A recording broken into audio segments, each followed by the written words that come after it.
You do not have to own most items on this list to be classified as a gentleman.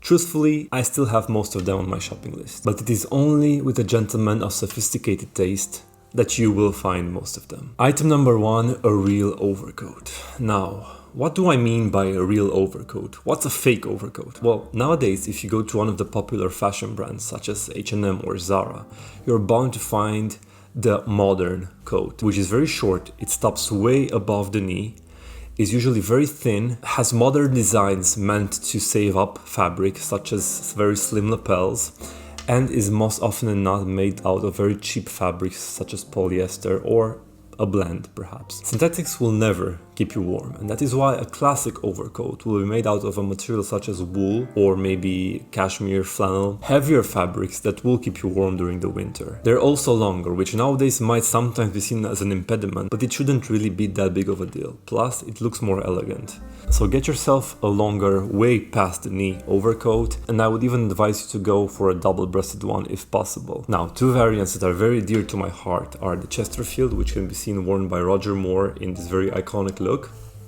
and also the polo coat, which is basically just a camel overcoat. I would never go with black as your first coat. Instead, in order of versatility, I would go for mid-gray, camel, navy, brown, a pattern like this, and finally black, but I would reserve that for black tie events. Item number 2, a smoking jacket. And no, you do not have to be a smoker to have one, I don't smoke either. The smoking jacket is an item that will give you an air of relaxed elegance that few other items will give. They're perfect for either black tie if you're in a more reserved company, for example among friends, or for hosting at your own place.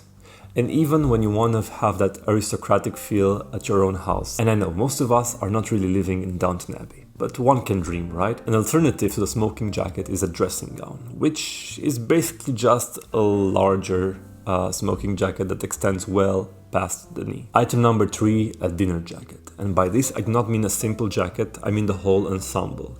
Jacket, pants, shirt, and bow tie. And by this I mean self-tied bow tie, not a pre-tied one.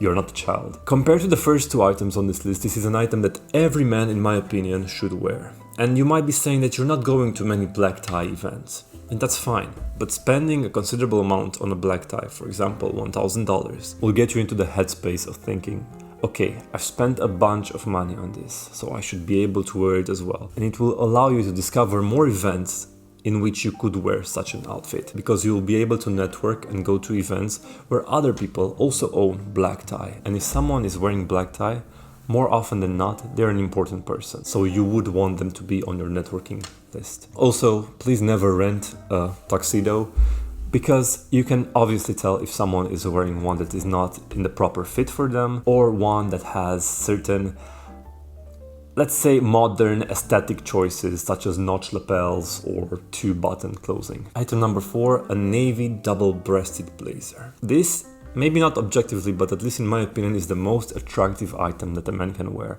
Trust me, I've never received more positive attention and compliments than when I've worn this blazer. And it's because, well, you're basically wearing golden buttons on your chest. Who does that other than C-3PO? It sets you apart as someone who has sophisticated taste, because you will not see anyone wearing a double-breasted blazer. Sure, many people are wearing suits. Well, not many, but still. But almost no one is wearing this. And for your more casual outfits, it's an amazing choice.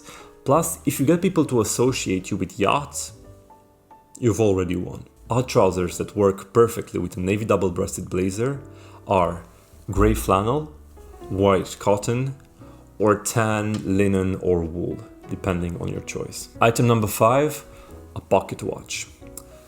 Do you already own a pocket watch? If so, let me know down in the comments what model you have, because I would love to hear about it. Pocket watch works great either with a black tie or with a more casual suit, such as one made out of flannel or tweed in the countryside. And because it's something that most people will not wear, but something that everyone knows what it is, it's an amazing conversation piece. If you're going to a theater or to the opera or to a black tie event wearing a pocket watch, it is possible that people might simply stop you and ask you about it. But I can agree that it is probably not something for everyone. Maybe it simply doesn't fit your style, and for that I have an alternative to this point, and that is an heirloom watch. So instead of getting a pocket watch, simply get a well-crafted Swiss watch that you can pass down to your children and your children's children afterward. I have recently inherited a golden, pocket watch from my great-grandfather that he has purchased over 100 years ago,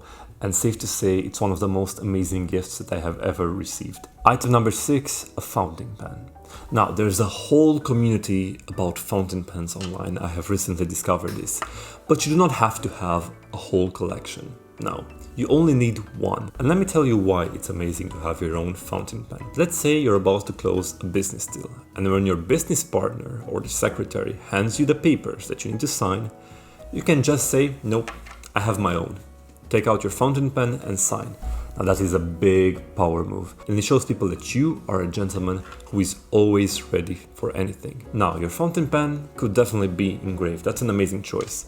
And as for the nib, it can either be silver or more traditional gold. Item number 7, real braces. And just with the quote before this, you might be wondering, what are fake braces? What are braces in the first place? Well, braces is the term that Englishmen use for the American suspender. And real braces never use clip-ons. No, they will always use buttons. And maybe this is a bit more uncomfortable because you will have to either get all of your pants to the tailor to install buttons on them, or you have to do it yourself. But trust me, it's worth it. Now, when should a gentleman wear suspenders rather than a belt or maybe side adjusters? Well, you can wear side adjusters whenever you want, but the belt should never be worn with either a vest or a double-breasted jacket. If you're wearing either one of them, you should opt for suspenders instead. As for how many pairs you actually need, well, if you're going for one, I would suggest you get one on black with silver metals. If you're getting more than that, I would also look into multiple colors, but my second choice would be white ones with golden metals. This way you have one for both silver and gold to switch between as you would like. Item number 8, a proper hat. A fedora in 2025, am I nuts? Well, this is definitely not for everyone, but you can definitely pull off a fedora if you know how. First of all, never wear a fedora without a suit or at least a jacket and pants. Otherwise you run the risk of looking like a neckbeard, even though neckbeards technically wear trilbies. And now you're probably wondering, can't I just wear a beanie or a cap? No, you're not 5, and unless you're going to a baseball game or playing golf or tennis, no. It's simply not elegant attire to wear any of those 2 items. An alternative, however, to the fedora, if you do not feel comfortable wearing one, is a newsboy cap. I have several myself, and they are a nice detail to add to a more casual suit, such as one made out of flannel or tweed, or even a sports coat and odd trousers. Plus, it's much more accepted in our society to wear newsboy caps. Plenty of people still wear them nowadays. Item number 9 is the Ascot tie. And after the blazer, this is the second item on this list, which is technically still considered acceptable to be worn nowadays. Though more rare than the tie, it can often be described as its more casual cousin. There are 2 types of ascots. We have a casual ascot, which I wore to Pitti Uomo last year, and it got me tons of compliments. And if you don't know what it is, Pitti Uomo is the biggest menswear event in the whole world. It happens twice a year, and I will be going again this June. So if you would like me to vlog it or to record the experience, please let me know down in the comments. And there's also a more formal type of ascot, but that one is most often reserved for morning dress, which you shouldn't really worry about right now. Number 10, the Albert slipper. Now, I do not expect you to go out and buy this one. I put it on this list mostly because it is a fan favorite of mine, and I believe that, well, you will only find it in the home of a true proper gentleman. In an ideal world, gentlemen should be stylish even in their own homes. Whether they're entertaining or simply enjoying some leisure time, there's nothing wrong with wearing some Albert slippers and a dressing gown or a smoking jacket while at home. And Albert slippers can also be worn with black tie, by the way. You also get bonus points if your slippers either contain your initials or your family crest. And last but not least, because I know that you're interested in the 10 items that only true gentlemen will wear, I would also like to provide you with this list of the 10 most attractive items that a man can wear. It's science, right here.